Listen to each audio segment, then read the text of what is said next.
Comienza otra semana. Son más de las 11. En Perspectiva propone Conexión Interior. Es una presentación de ADP, Agronegocios del Plata. Erro, cumpliendo 75 años junto al productor uruguayo. Y Surco Seguros, en sus 30 años, vos en lo importante.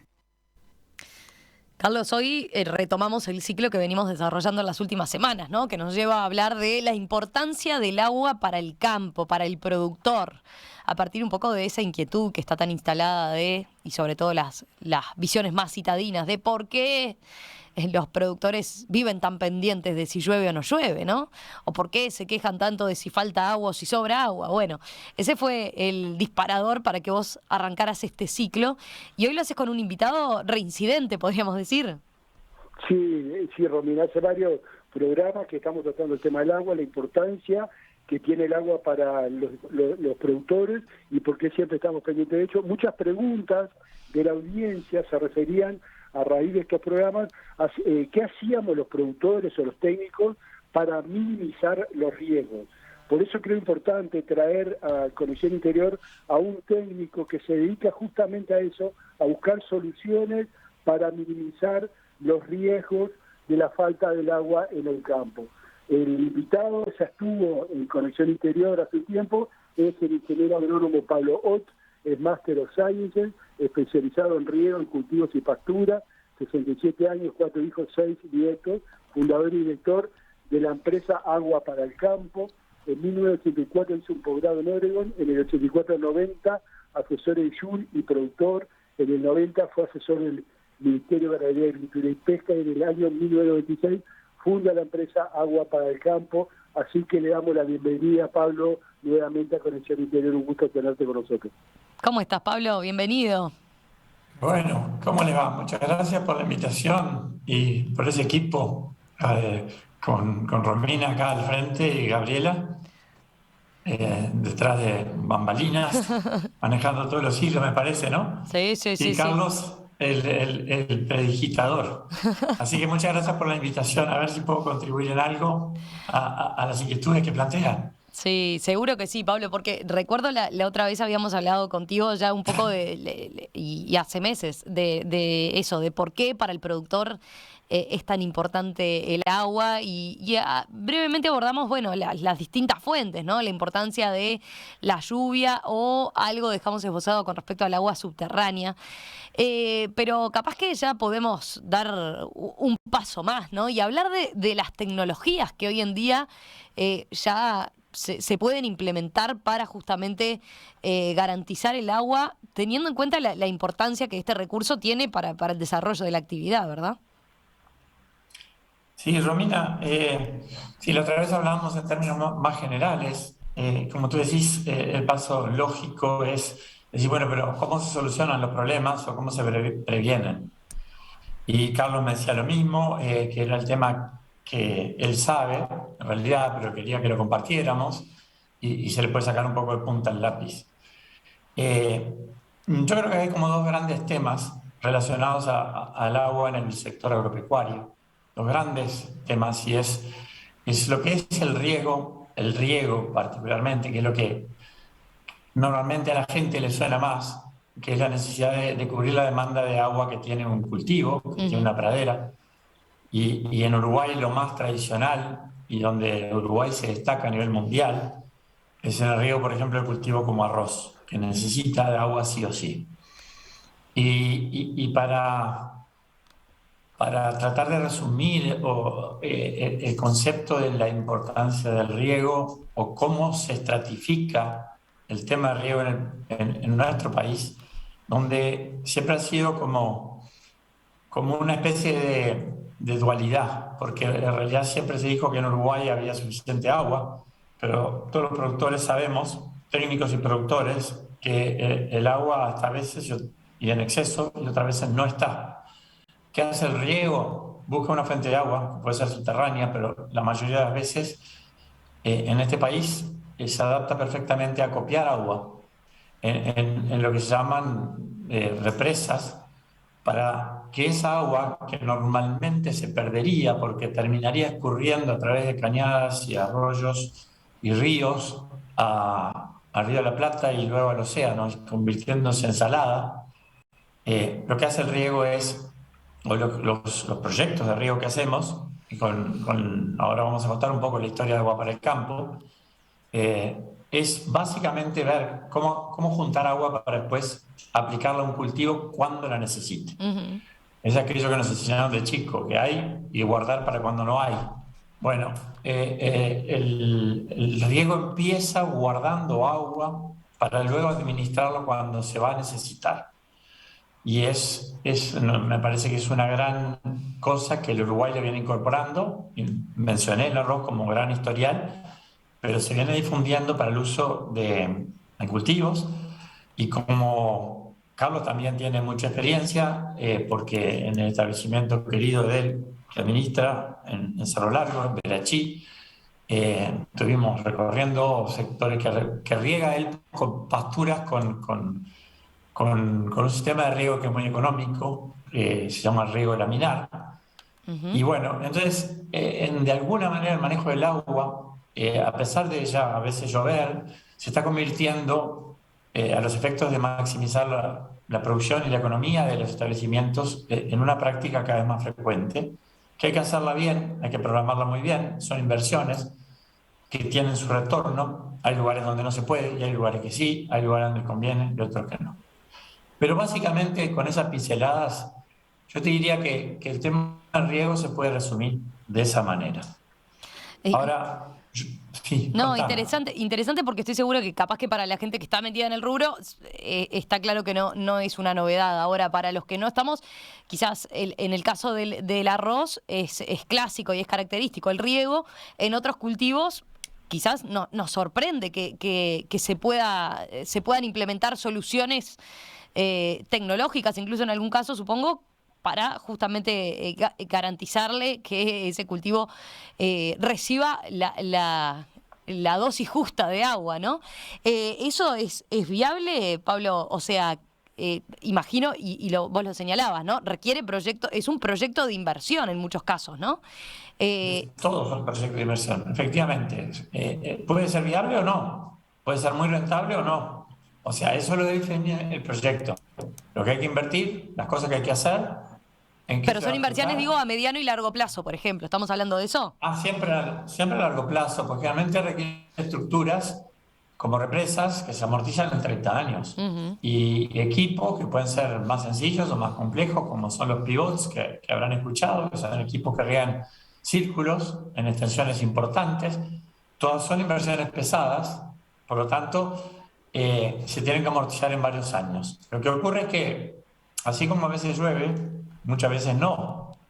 Entonces, la respuesta es variable. La respuesta que puede dar el agua a un cultivo, un año puede ser muy baja porque llovió bastante bien, pero va a haber años que si no hubiéramos regado, el cultivo se perdía. Y ahí es donde se empieza a ver la rentabilidad y la estabilidad que da un sistema de riego en cualquier sistema productivo cuando se implementó bien, considerando ese proyecto y midiendo la inversión y midiendo el retorno. Bueno, pero en realidad, sí. No, ibas a decir algo antes de que yo hiciera este comentario, ibas a decir algo y yo te corté. Ibas a seguir con describiendo... porque si no me cortás, yo sigo. Dale nomás. Carlos, no metiste ninguna baza, Carlos. ¿Estás ahí? Pablo, me gustaría que el tema de los cultivos nos quede muy claro, el arroz, la pastura, puede ser maíz o soja, que se hace con riego, son obras de alta inversión. Ahora pasemos al otro sector, al ganado, que es el que más preocupa, que es el que más sufre quizás durante los veranos, y qué soluciones existen hoy en día a eso, y aquella imagen de los ganados yendo a tomar agua a los arroyos y a los ríos, a hoy a ver una vaca tomando agua en un bebedero. Ha pasado todo un proceso que tú lo viviste. Contanos un poquito cómo es y qué tecnologías hay para llevar y por qué es importante llevarle el agua lo más cerca posible al ganado agua en cantidad y calidad. Diste con todos los puntos, me ayudás como guía para explicarlos y la secuencia es esa. O sea, si miramos un poco en retrospectiva, el país se manejó con los recursos hídricos preexistentes que parecían suficientes. Luego empezó a incursionar en hacer una perforación, estábamos hablando de hace 100 años, que se ponía en algún molino, algún brocal, o sea, se exploraba ver aguas subterráneas para no solo depender de las cañadas. Y se incursionó, ya digo, en perforaciones, que después en algunos casos se ponen bombas eléctricas en esas mismas perforaciones o nuevas. Lo que pasó es que, voy a contar una cuestión que a mí me marcó. Yo hacía proyectos de riego ya hace 30 años, basado un poco en la especialidad, y empecé a darme cuenta como productor y también como técnico que el gran país, todo el sector pecuario, no se iba a salvar con el riego. Decía, mucho antes que la necesidad de tener cobertura de riego en los cultivos y aún en alguna pradera, lo que estaba pasando es que el Uruguay estaba absolutamente carenciado de sistemas que proveyeran de agua al ganado. Entonces, lo sentían todos los productores. El punto de inflexión, si bien yo ya había empezado con la empresa que le puse el nombre Agua para el Campo, porque no existía nada que lo resumiera. Uh-huh. Entonces dijimos, hay que atender este problema de que los ganados no tienen agua. ¿Cómo le llamamos? Le vamos a llamar Agua para el Campo para que sea bien gráfico de qué se trata.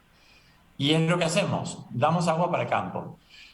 ¿Cómo lo hacemos? Empezamos a estudiar esto. En la región no había nada, muy poquito. En Nueva Zelanda ya lo tenían digerido este tema y decían, Pablo, esto no lo estudiamos más, esto se hace así, y por esto y por esto, por esto. Contraté una consultora a nivel nacional, esto en el año 97, y me dio todas las pistas de por qué había que hacerlo, que es lo que quiero compartir brevemente con ustedes.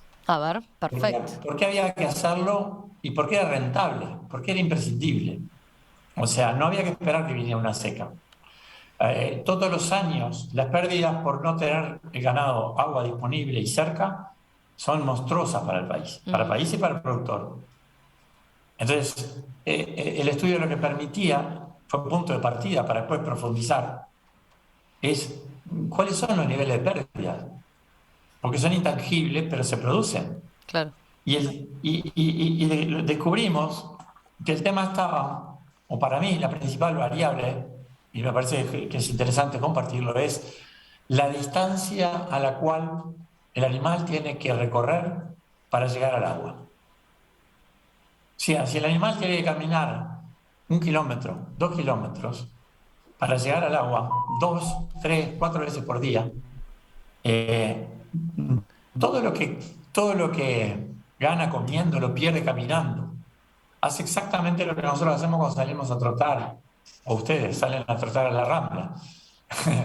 Es decir, mantienen el estado físico, se mantienen delgados, y es lo que no queremos de los ganados. ¿Por qué se hacen los feedlots? Para encerrar a un animal y darle la comida y el agua sin que caminen.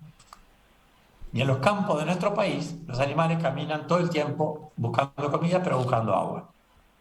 Entonces, en base a ese concepto fundamental, empezamos a medir, y nosotros ya sabemos lo que se pierde por caminar. Si el agua está a más de 700 metros y el animal camina 2 o 3 veces, está perdiendo 40 o 50 kilos de carne por año por pérdida de energía, por ese desgaste.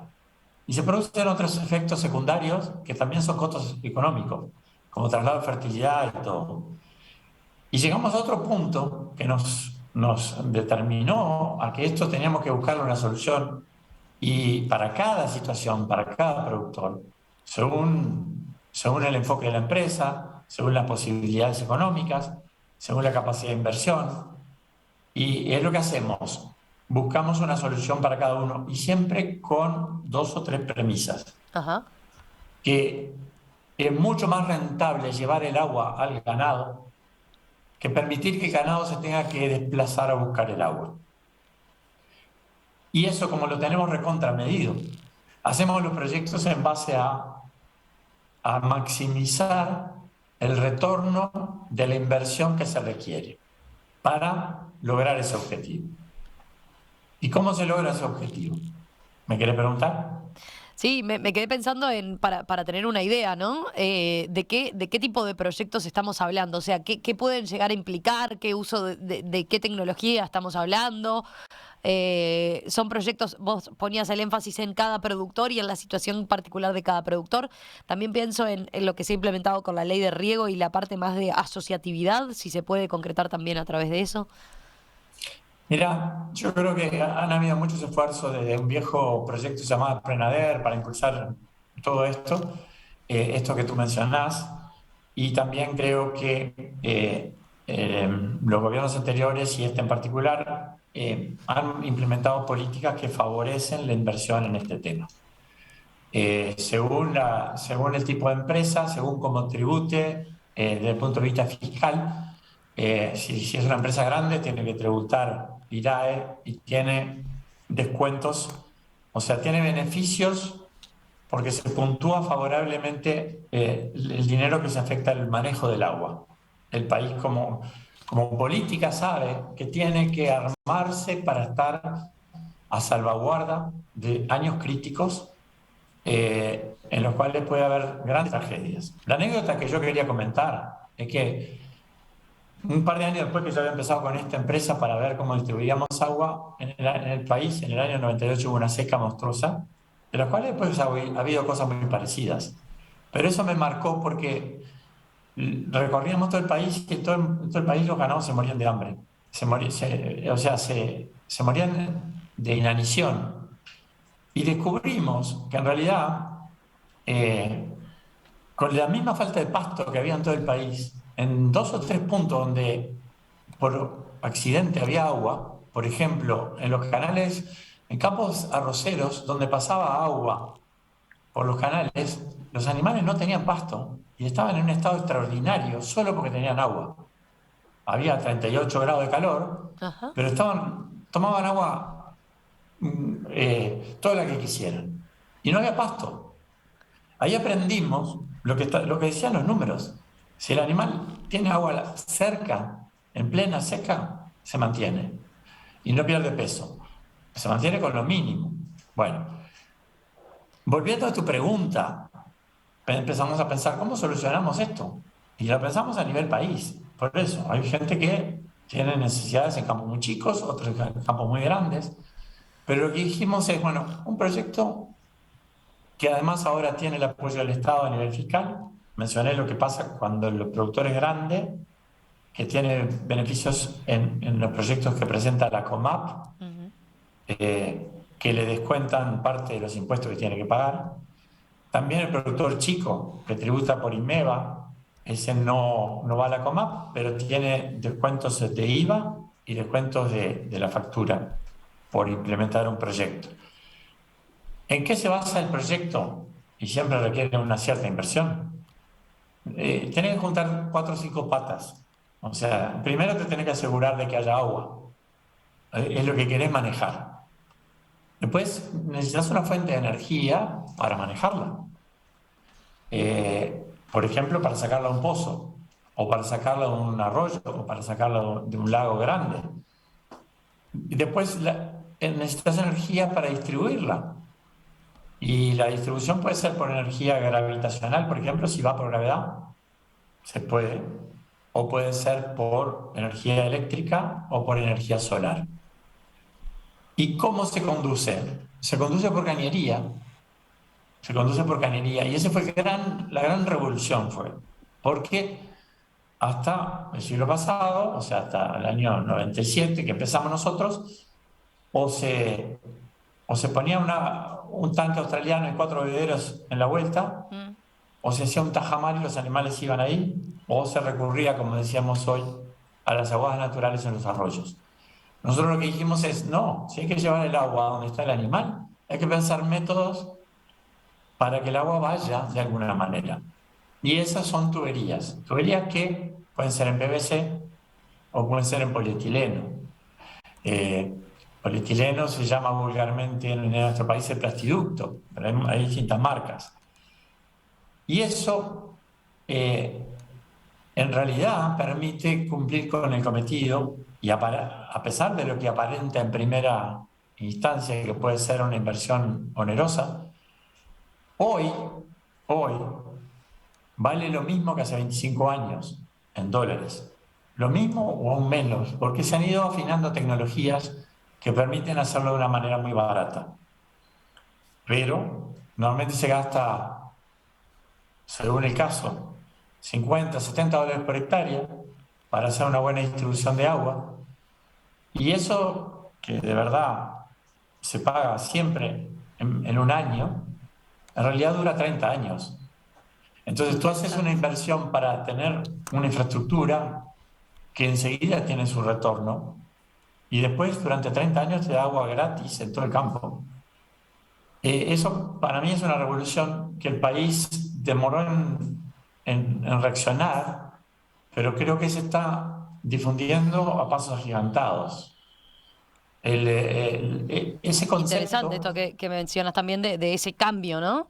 Y bueno, y ahora que se da una reacción que esté creciendo a ese ritmo, ¿no? Cuando siempre fue un problema, un tema. Ya nos quedan pocos minutitos, tenemos que ir cerrando. Carlos, ¿vos tenés algún comentario para hacerle a Pablo o alguna pregunta? Le agregaría, Pablo está hablando de cantidad de agua, lo que mejora es la calidad del agua que le está suministrando al ganado, en temperatura del agua en verano y la ausencia de heces y estiércol y orina que pasa a los tajamares cuando el ganado está metido adentro del agua. Sacan el agua, lo conducen por un caño, se la hacen en un bebedero y no solamente cantidad de agua asegurada, sino que es calidad de agua fresca y limpia, que es fundamental para el ganado. Es así, Carlos. Gracias por el punto. En realidad uno lo da medio por supuesto porque es manido, pero nosotros en Agua para el Campo, en realidad siempre está todo asociado a esos dos conceptos. Si vos distribuís el agua y la das en bebederos, protegés la calidad del agua, de las aguas naturales, porque los animales, en vez de acceder y meterse en los arroyos y ahí orinar y hacer sus deyecciones y contaminar, en realidad van al bebedero y toman agua absolutamente limpia y no contaminan, sus deyecciones vuelven al campo. Ese concepto para Agua para el Campo es vital y por eso está asociado. Agua para el campo, para favorecer el campo. Y creo que se encierra un poco tanto el suministro, la forma de suministro, como preservar la calidad del agua, como preservar los nutrientes que no vayan a contaminarla. Todo eso está asociado. Ingeniero agrónomo Pablo Ott, director y fundador de la empresa entonces Agua para el Campo. Muchas gracias, Pablo. Un placer volver a charlar contigo. Carlos, un abrazo, gracias para ti también y buen retorno. Muchas gracias, chao, gracias, Pablo, un abrazo grande. Gracias, Carlos, un abrazo. Gracias, Romina. Retomamos contacto Gracias, en cualquier Gabriela. momento, Pablo. Un abrazo. Sí, a las órdenes, con mucho gusto. Un abrazo. Que pases bien. Chau, chau.